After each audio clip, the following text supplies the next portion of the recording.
In this clip, you're looking at the Baroque vocal genre of oratorio.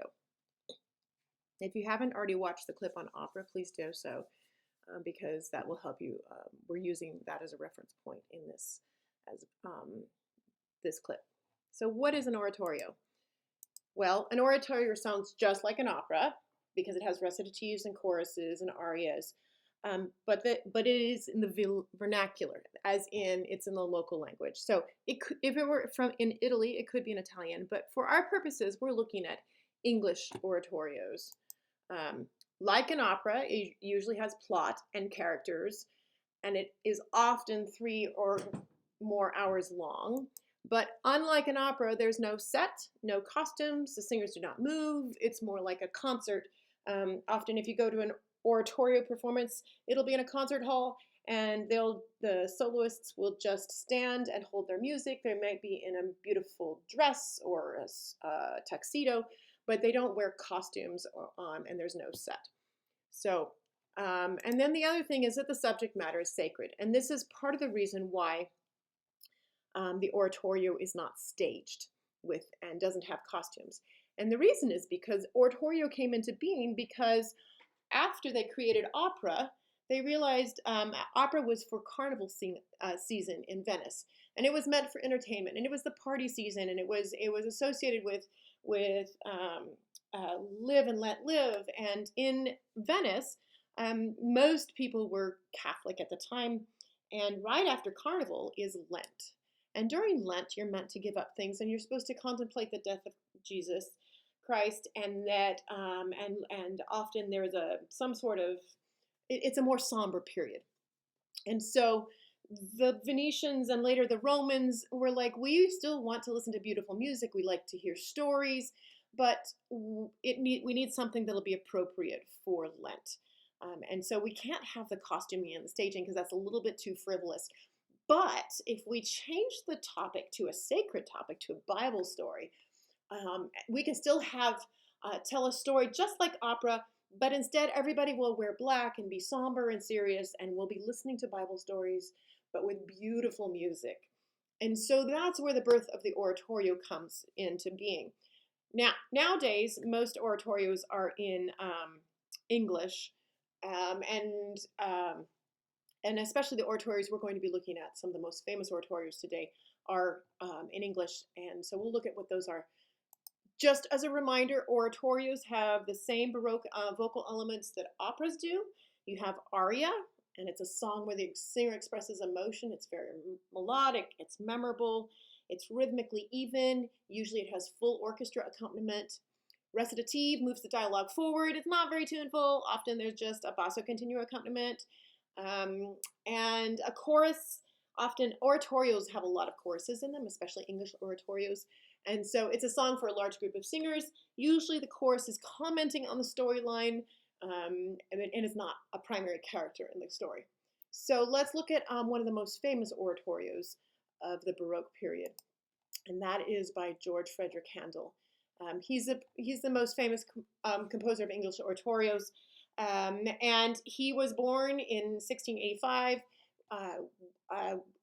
in Germany, and he moved to England to set up an opera company.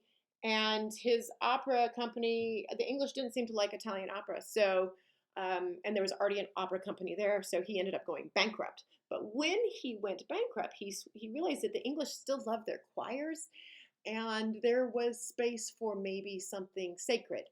And so he changed the language from Italian to English, because the English didn't really know their Italian and it wouldn't connect. And he was first and foremost a businessman and then a composer.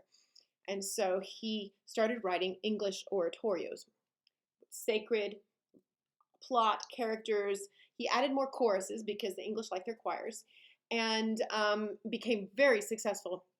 And so probably his most famous oratorio, though certainly not his only one, is the Oratorio of the Messiah. And many of you have heard this piece. We hear the music from this Messiah often at Christmas time. So it is an oratorio in 3 parts, and it's very long. It's 3+ hours long. And it tells the whole story of Jesus, including, so you have the birth of Christ and when it's foretold from Isaiah. And then there's the Easter section with the death and Jesus, and then in the end, it's about our redemption. The amazing thing is that he wrote the Messiah in only 24 days, which is phenomenal. It's such a big work. So today I want to play a check-in with you on 2 excerpts from the Messiah. The first is the Aria, Every Valley, and it's from the beginning of the Messiah. And the text is from, the lyrics are from the book of Isaiah. And it's in an AA form. It means that it's home and we're still home with some modification. But the big thing, I'm just going to play a little clip of it, but I want you to listen for word painting, because we've looked at word painting in the Renaissance, and we're going to see Handel here using word painting to keep the music interesting. So we're going to look at what happens with Exalted. You're going to hear the music start low, and there's going to be a big long melisma where the singer's just singing a lot of notes and no syllables to go with it. And as he's saying the word Exalted, the music keeps getting higher and higher and higher. And then there's a place where he says the word low, and the note goes low. And then finally, when he sings the crooked, the music goes back and forth, crooked. And then I believe the text says plain. And when he says plain, the note is just one note. So crooked, plain, or straight. So here's a little bit of Every Valley. We'll start with an orchestral introduction, and then the tenor will come in.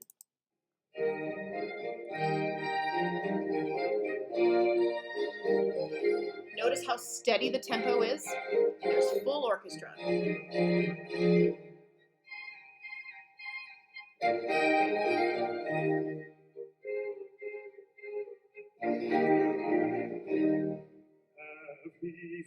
So we have a singer plus orchestra. It's probably an aria.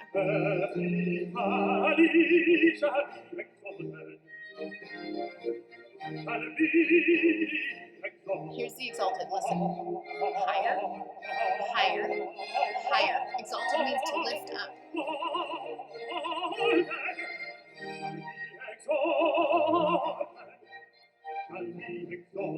Let's do it again because it was cool.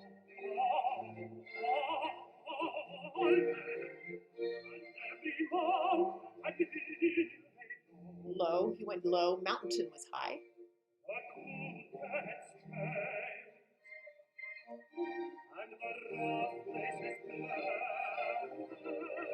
Very smooth, plain.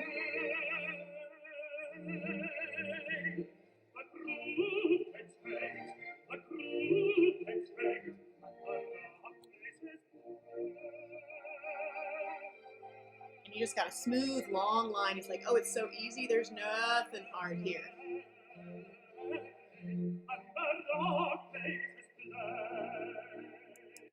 Okay, so that gives you some idea. Please go listen to the whole aria. It's really fabulous.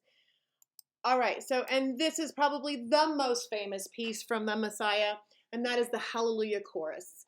And in this chorus, Handel uses techniques from the old Renaissance style. So you're going to hear homo rhythm, and then you're also going to hear some imitation. And the use of this old polyphonic choral techniques are used to highlight the idea of it being sacred. So old equals good, old equals sacred, and it's a way of highlighting the importance of the lyrics. So here is the Hallelujah chorus. Again, we have orchestra, which didn't happen in the Renaissance. Homo rhythm.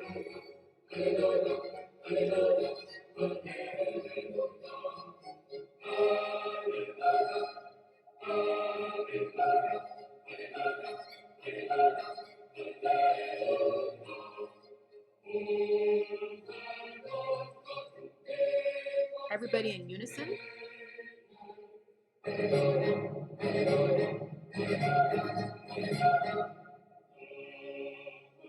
One more time in unison.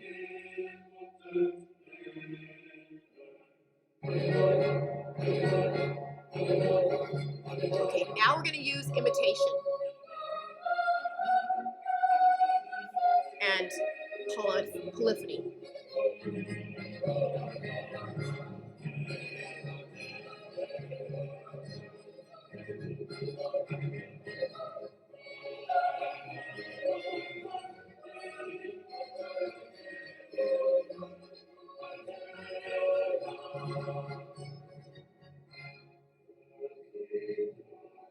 want to make sure that you know the lyrics. It's homorhythmic.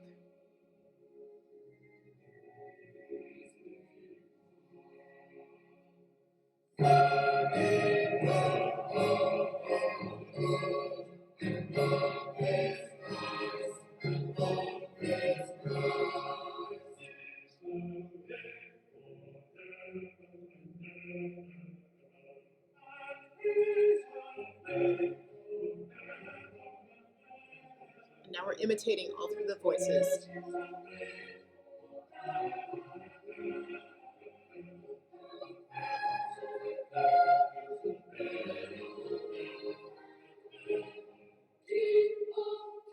Unison.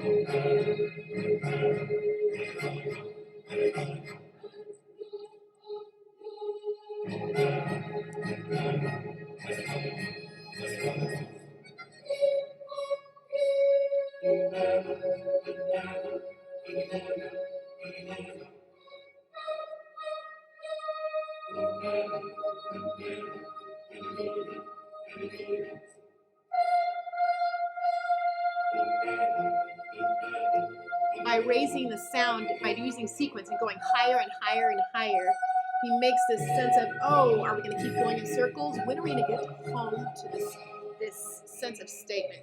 And there we just got there. And lots of imitation here.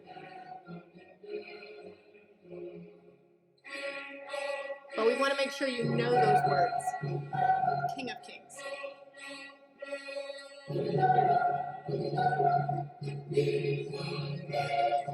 Imitation again. Homorhythm. Again, he's King of Kings and Lord of Lords. Handel wants to make sure you know that. Imitation.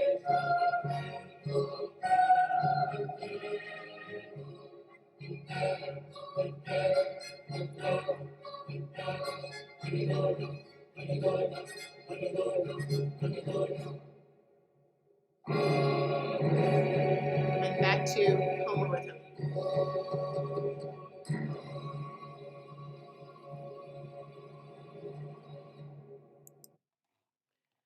All right, so just as a reminder, while opera is secular and is in Italian typically and has a plot and a stage and performed in an opera house and is long, oratorio is similar, but it is sacred and it's typically in English, and for our purposes anyway.